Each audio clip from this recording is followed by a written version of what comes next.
Olá, alunos, preparados para mais uma aula de biologia?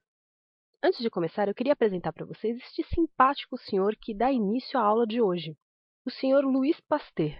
Pasteur foi um cientista francês que teve suas descobertas com enorme importância na história da química e da medicina. Ele ficou mais conhecido do público e certamente de você também por inventar o processo de pasteurização, que você já deve ter ouvido falar. Esse processo consiste basicamente em aquecer um alimento a uma determinada temperatura por um certo tempo, de forma a eliminar os micro-organismos presentes no alimento. E justamente por ter uma grande importância para a microbiologia, ele foi o escolhido para dar início à aula de hoje. Neste vídeo, nós iremos abordar várias doenças que podem ser causadas por bactérias. Como você sabe, esse é um tema bem recorrente, não só no Enem, mas em todos os vestibulares. Portanto, muita atenção. Quando nós pensamos em bactérias, a primeira ideia que vem à nossa cabeça é a de que elas causam doenças. Porém, essas espécies são apenas uma minoria. O grupo das bactérias é fundamental para a manutenção da vida no nosso planeta. Elas podem atuar como decompositoras, degradando organismos mortos, contribuindo assim para a reciclagem da matéria orgânica. Outras espécies elas são fotossintetizantes, como por exemplo as cianobactérias, e participam como produtoras nas cadeias alimentares, com liberação de oxigênio para o ambiente. Se você não lembra o que é cadeia alimentar, assista a aula de ecologia. Algumas espécies elas também podem ser usadas na indústria de alimentos para a produção de iogurte e outros produtos. Certas bactérias elas são nitrificantes, ou seja, elas fixam o nitrogênio do meio e o transformam de modo que a planta possa aproveitar para a síntese de proteínas e ácidos nucleicos.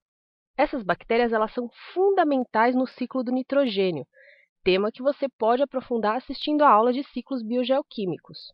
Depois da gente relembrar todos esses benefícios, vamos voltar ao tema da nossa aula, que são as infecções causadas por bactérias. A primeira infecção que nós iremos estudar é o botulismo. O agente etiológico dessa doença, ou seja, o agente causador, é o Clostridium botulinum. Essa bactéria ela pode ser adquirida através da ingestão da toxina liberada por ela, principalmente em alimentos enlatados e conservas artesanais. Uma variante dessa toxina também é produzida por essa mesma bactéria e é utilizada com efeito terapêutico para problemas musculares em crianças e efeito estético para suavizar as linhas de expressão, o popular Botox. Esses efeitos eles são conseguidos pois a principal característica da toxina é bloquear a transferência dos sinais nervosos para o músculo. Como medidas profiláticas, ou seja, como prevenção, nós devemos ter cuidados higiênicos ao processar os alimentos e não consumir alimentos contidos em latas estufadas. Portanto, quando você for ao mercado, muita atenção, nunca compre latas batidas ou estufadas. Vamos ver agora a cólera. Essa infecção ela vai ser causada pelo vibrião colérico e ela vai ser adquirida pela ingestão de água ou alimentos contaminados pela bactéria. Os sintomas vão ser diarreia, vômitos e cãibras. Caso o paciente não seja tratado, ele pode morrer por desidratação e paralisia dos rins. A região da América do Sul, juntamente com a Índia, são hoje os mais frequentes pontos afetados por epidemias de cólera. As grandes concentrações pouco higiênicas das multidões durante os rituais religiosos no rio Ganges são todos os anos ocasião de novas epidemias de cólera na Índia. Como medidas preventivas, nós devemos investir em saneamento básico, ingerir somente água potável, que é a água clorada, fervida ou filtrada, e lavar bem verduras e frutas antes do consumo. Outras duas infecções que aqui serão estudadas em conjunto são a coqueluche e a difteria. Aqui a gente vai estudar em conjunto por quê? Porque elas têm muitas semelhanças quanto ao modo de transmissão e à profilaxia, ou seja, a prevenção. Como você pode observar aqui na nossa tabelinha, a contaminação de ambas ela se dá através da inalação de gotículas espalhadas no ar, pela fala, tosse ou espirros de pessoas contaminadas com as bactérias. A coqueluche, conhecida popularmente como tosse comprida, ela possui como principais sintomas febre baixa, coriza e surtos de tosse seca, que é justamente de onde vem o seu nome popular. Essa doença ela foi uma das principais causas de mortalidade antes da última década de 40 nos Estados Unidos, um período que antecedeu o surgimento da vacina. Já no caso da difteria, a bactéria ela produz uma toxina que vai afetar principalmente as cavidades nasais, as amígdalas ou tonsilas, a faringe e a laringe. E ela pode causar uma morte por asfixia. Antes da era das vacinas, esta também era uma doença muito temida. Nos anos 20, só nos Estados Unidos houveram mais de 15 mil mortes por conta de difteria. Uma outra infecção muito perigosa é a febre maculosa, transmitida pela picada do carrapato estrela. Há pouco tempo, a febre maculosa esteve nos noticiários do país, não sei se você se lembra, por ter provocado a morte de pessoas na cidade de Piracicaba. Os carrapatos, popularmente conhecidos por micuins, eles são ectoparasitas, principalmente de mamíferos como cavalos, cães, bois e capivaras. As principais características da doença são febre, vômito, dores de cabeça, dores musculares e manchas vermelhas pelo corpo. Não há vacina para essa infecção e, por isso, como medidas profiláticas, nós devemos evitar caminhar em locais sabidamente infectados por carrapatos sem calça comprida e botas. E sempre vistoriar o corpo em busca dos carrapatos e retirar o animal sem esmagá-lo, já que isso pode dispersar os ovos caso seja uma fêmea. E utilizar também os carrapaticidas nos animais domésticos. A hanseníase, anteriormente conhecida como lepra, ela tem como agente causador o Mycobacterium leprae. A transmissão vai ocorrer através de bacilos liberados em secreções respiratórias, quando uma pessoa infectada e não tratada tosse, espirra ou fala. Os pacientes em tratamento ou já curados, eles não transmitem a hanseníase, isso é importante. Essa infecção ela vai afetar principalmente o sistema nervoso, causando uma falta de sensibilidade nas áreas do corpo afetadas, o surgimento de lesões e a diminuição da força muscular. Ela é chamada de a doença mais antiga do mundo, afetando a humanidade há pelo menos 4.000 anos. A hanseníase foi durante muito tempo incurável e muito mutiladora, forçando o isolamento de pacientes, principalmente na Europa da Idade Média, onde eram obrigados a carregar sinos para anunciar a sua presença. Como medidas profiláticas, nós temos o tratamento dos doentes, e aqui você tem uma ilustração de uma pessoa com lepra do século XIX.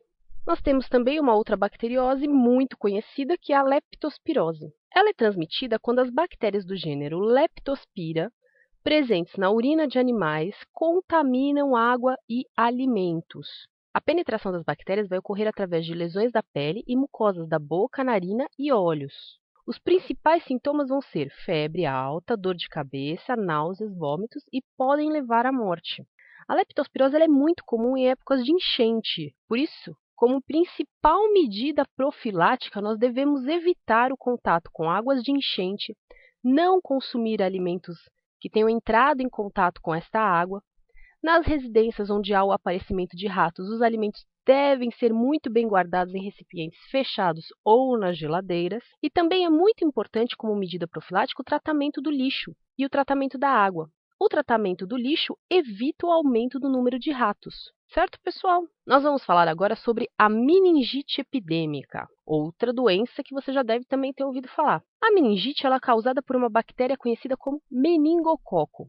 A sua transmissão vai ocorrer através da inalação de gotículas de secreções eliminadas pela boca e nariz das pessoas contaminadas. Essa infecção ela vai atingir as meninges, que são membranas que envolvem a medula e o encéfalo, e vão causar dor de cabeça intensa, febre, rigidez na nuca, vômito, podendo evoluir até a morte. A meningite ela pode ser prevenida através de vacinação, evitando também ambientes abafados e com aglomerações de pessoas. Por isso, a meningite é muito comum em escolas, principalmente em crianças, devido à aglomeração. E também o paciente deve ser isolado em hospitais especializados. Uma outra infecção muito conhecida também é a pneumonia. Ela pode ser causada por diferentes espécies de bactérias, transmitidas pela inalação de ar contaminado com essas bactérias. A sua principal característica é a infecção pulmonar, perigosa principalmente para crianças e idosos, já que eles têm uma fragilidade no sistema imunológico. As principais medidas profiláticas, ou seja, preventivas, são o tratamento dos doentes, evitar o contato com eles na fase de manifestação da doença também é muito importante. Já a sífilis é uma infecção bacteriana que pode ser transmitida através da relação sexual com uma pessoa contaminada, ou pela via congênita, ou seja, uma contaminação do feto por meio da placenta das mães portadoras da bactéria. São características da sífilis: inflamação na pele e nos ossos, doenças respiratórias e a esterilidade. No caso dos fetos, ela pode levar à morte ou o feto pode nascer normal e apresentar sintomas da doença na infância. A principal forma de prevenção da sífilis é o uso de preservativos nas relações sexuais. Portanto, pessoal, previna-se sempre. A nossa penúltima doença é o tétano. Ele é causado por esporos da bactéria Clostridium tetani presentes principalmente no solo. Esses esporos eles penetram no corpo humano quando ocorre uma lesão causada por um objeto contaminado. A bactéria vai liberar uma neurotoxina que vai causar fortes contrações musculares, podendo ocorrer parada respiratória ou parada cardíaca. O tétano ele pode ser evitado com vacina, que possui um reforço a cada 10 anos. Também devemos evitar ferimentos com objetos sujos de terra ou esterco. E por fim, nós temos a tuberculose. Tuberculose é uma doença causada pelo Mycobacterium tuberculosis. Foi descrita em 1882 por Robert Koch, este senhor aqui da foto. Daí a bactéria também ser conhecida como bacilo de Koch. A transmissão ela vai ocorrer pela inalação de gotículas espalhadas no ar, pela fala, espirro, tosse de pessoas contaminadas com a doença. A tuberculose ela causou uma enorme preocupação pública no século XIX e início do século XX e ficou conhecida como uma doença endêmica de classes pobres das cidades. Atualmente, milhões de pessoas são infectadas com tuberculose. Embora tenha tratamento, cerca de 1,7 milhões de pessoas ainda morrem de tuberculose. O Brasil ele é o 19º país com maior número de casos da doença, segundo os dados de 2010 do Ministério da Saúde. A doença também influenciou alguns artistas do movimento literário conhecido como romantismo, como Lord Byron na Inglaterra ou Álvares de Azevedo aqui no Brasil. Manuel Bandeira, um poeta modernista, também teve a tuberculose descrita em seu poema Pneumotórax. Com certeza você já deve ter ouvido falar. A infecção ela pode atingir os pulmões, pode passar para o sangue, para a linfa e atingir através dele fígado, baço, medula, rins e sistema nervoso. É uma doença que pode ser evitada através da vacina BCG e do tratamento de doentes. Bom, pessoal, depois de tantas informações, que tal uma revisãozinha sobre o que você aprendeu? Lembrar que a menor parte das bactérias são as causadoras de doença. Elas têm muita importância como decompositoras, fotossintetizantes, nitrificantes e na fabricação de alimentos. A coqueluche, a difteria, o tétano, a tuberculose, elas podem ser prevenidas com vacina. Lembrar também que cuidados de higiene no processamento e consumo de alimentos podem evitar o botulismo e a cólera. E bactérias responsáveis pela leptospirose e tétano penetram na pele através de lesões. Por fim, a sífilis ela pode ser evitada com o uso de preservativos. E agora, gostaria que você fizesse os exercícios indicados para ver como você se sai. Muito obrigada pela atenção e até uma próxima aula. Tchau, tchau!